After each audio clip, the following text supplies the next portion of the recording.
Hi everyone, welcome. It's Monday night, 8 p.m. Eastern, so it's time for Stamping with Denise. I am so glad that you were here tonight. I missed you last week. I couldn't be here Monday. I'd been having a super busy week and just couldn't get a project worked on for a video. To a new project to bring you. So I decided rather than doing something sloppily, I would just give myself a little bit of grace and we'd take a break and come back this week. Now after this video I have 2 more, I think, and then I'm going to take a couple week break for the holidays and then we'll be back in the new year. But we got a couple more weeks after this, so don't worry, I'll be around. We got to do our housekeeping though first. If you follow me, you know that I ask you to share if you like my video, share my video, comment, share down in the comments. And once you do that, your name will be entered in a drawing to win the project I worked on the previous week. And so last time we were together, I made this Christmas card using Designer Series paper strips. Because she shared and her name was chosen, this is going to go out to Jennifer Davis. So Jennifer, I will get this out to you very, very soon. By sharing my video, it helps my small business be seen by more people. Doesn't cost you anything, doesn't take any time, but it sure does help me out and I do appreciate it. If you're watching on YouTube, welcome.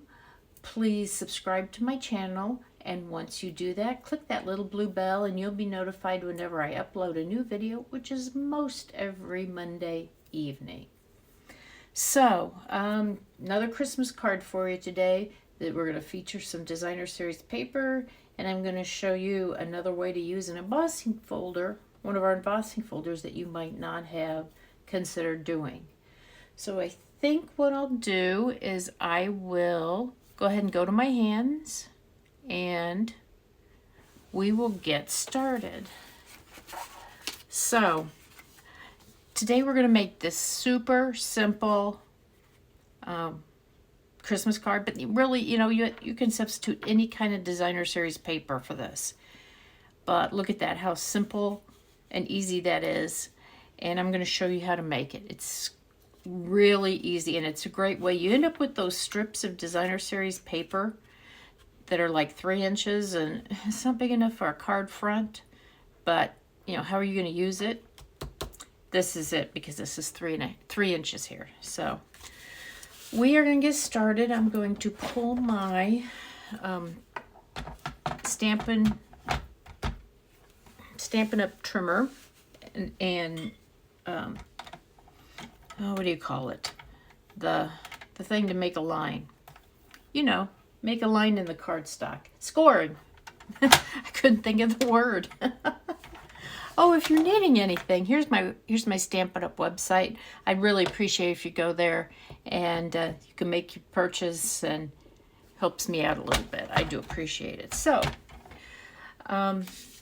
let's talk here first. The Designer Series paper I'm using is one I've used before. It's the Traditions of Christmas 12 by 12. It's got a variety of flowers with gold accents. It's a really, really pretty paper. So, let's see. Then my base is made out of Secret C, and it may not seem like a logical choice for a card base for Christmas, but it's one of the colors in our Designer Series paper. And so I'm trying to see here if you can see it. So I always, sorry guys, there you go, you can see it. It's cherry cobbler, old olive, pool party, real red, secret sea, and gold. So I almost always pull one of those colors out. This one has a lot of secret sea in it, and it looks really nice.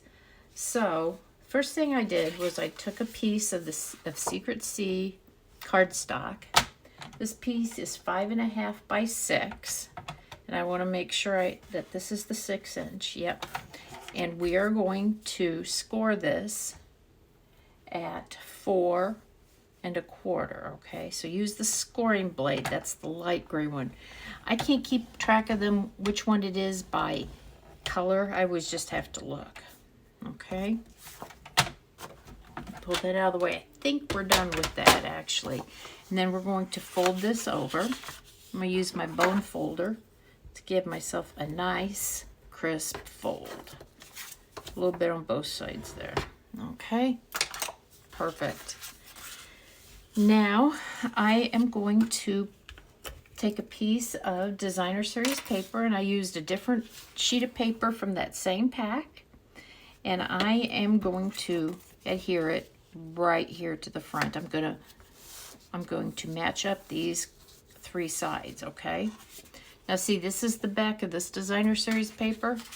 This is the back of this sheet. So you just want to kind of look and make sure that what you're using is okay. So want to run a piece of adhesive right down. Oh, come on, let's get started. Okay, right down this edge. And I know I need it pretty close to the edge. Another thing you could use is our tear and tape, which is a little narrower. And so, to make it nice and secure. So what I'm doing is I'm laying this on here. I'm matching up my corners and my sides here. Let's see, how's that one? Let's get this on here. That looks right. There we go. Okay, so there's the beginnings of our card. Super simple. I told you it was. I'm going to go ahead and do the inside because this is a dark base. It needs a white insert. So this is a piece of basic white that is, let's see, 5¼ by 4, just the usual size. And so what I'm doing today, I'm using this stamp set, traditional, or this bundle, traditional labels, and the front will be the Seasons of Greetings. The inside is this Merry Christmas, okay? But it's this bundle. It's a good one to have, and I love those dies. Those are nice shapes to have. Since I'm using Secret C cardstock, I am going to use Secret C ink, okay? Now in this stamp set, these two, Merry and Christmas, are separate. They are not on one, so I'm going to ink them up separately. When you've got a stamp and you're not putting it right in the middle, to avoid getting ink all over other parts of your block, just ink up in the corner of your stamp set or your stamp pad like that, okay? And that keeps you from getting ink where you don't want it. So I gotta make the words straight. There's Merry. That's not too bad. A little bit off, but that's okay. And then Merry Christmas. Let's put it right there. Nice, nice, nice. Okay, we'll come back to this in just a second. We're going to go ahead and put this insert into our card. Then all we'll have to do is sign it, put it in an envelope, and send it on its way. Put some postage on it too. Okay, now we're going to work on our couple other things. I'm going to pull the Stampin' Cut and Emboss machine out. Had to pull the big one out. Right here, did you see on this card? I've got some embossing here. Do you recognize that? Which embossing folder that's from?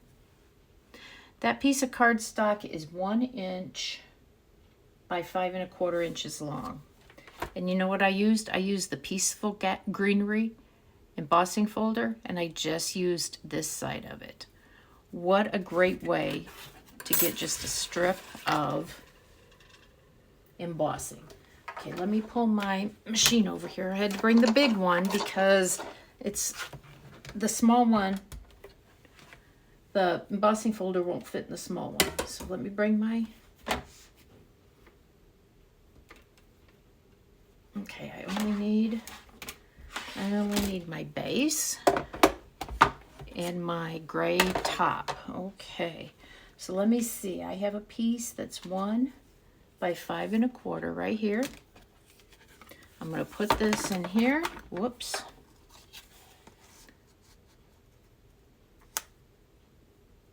Right like that. I'm going to close it.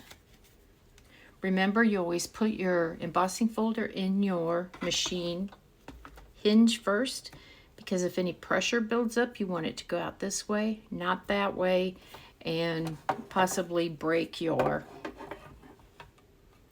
embossing folder. We're going to run that through.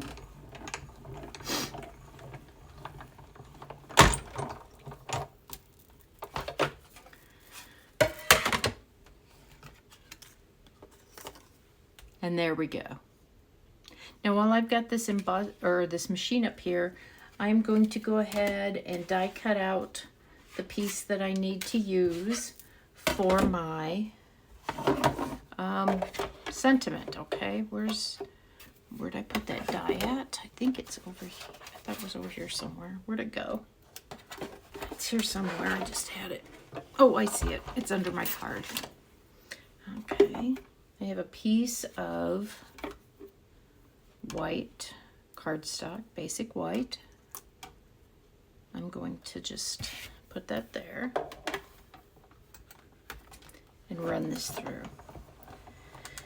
Now remember, if you can never forget or never remember your sandwich for which plates you use for what item, Stampin' Up! Prints it on the thick number 1 plate and on this shim number 2, okay? So just depending on what you're using it for. If you're embossing, are you die cutting? So let me put my machine over here now. Okay, pop this out of here. Yay, there we go. Okay, now we are going to put in here Season's Greetings. This is Secret C again. Now, I learned that actually for this particular greeting, it fits better going one way than the other. And so I always have to kind of check, and I just feel like it fits a little bit better that way. So I'm going to ink up my stamp that has my front greeting on it, or sentiment. Do that. And there we go. Perfect. We are done stamping. And you know, this would be a really easy card to mass produce. So just keep that in mind. Okay. So let's go back. This is the card we're working on. Remember that piece that I embossed? I'm going to put it right here. I'm going to show you another alternative too if you don't want to do this embossed piece. You know what, this embossed piece would be really pretty in gold. Boy, would that pop. Let me see. There we go. Look at that. And I thought that was such a cool way to use the embossing folder. Just use that one side of it. Okay, we're going to go ahead and put our greeting on the front. I'm going to get some pieces of, I have some little bits and pieces here left. I'm going to cut them up. I'm going to use these. You know, I always use these side pieces too. They're not full, but that's okay. Nobody should be looking on the back. Now you could put embellishments on this, but I personally don't think it needs it because the gold in the paper looks so pretty. So I'm going to put this right here. But before I do that, look at this. This could be oriented this way if you wanted to, and put this here or up here. But I'm going to keep it as a vertical card because I like it. You just have to watch then if you're going to change the direction of both sides of your paper. If it's directional, you need to make sure it's going the right direction. And I don't have that issue with this paper because it can go either way. So that's perfect. Now, if you don't want to do this, here's another card I did. I put ribbon on here. I used some of this real red shiny ribbon. It's a 1/2 inch. It's in the holiday catalog. And look at that, gives it extra little bling. Looks like that. And again, that would be a nice card if it was oriented this way with the ribbon at the top. I just think it would sit really nicely and look really pretty. Again, you could turn your sentiment sideways, but really that's all it is to it. So there you go. A really simple card with a little maybe unexpected twist here. And you're done in no time, and it's a great way to use up odd-sized pieces of designer series paper, odd-sized pieces of cardstock. Just really great. So tell me, which way do you like it better? Do you like it better with the embossed or with the ribbon? You let me know in the comments. Thanks everybody, and I will be here next Monday evening at 8 p.m. Take care now, everybody. Bye.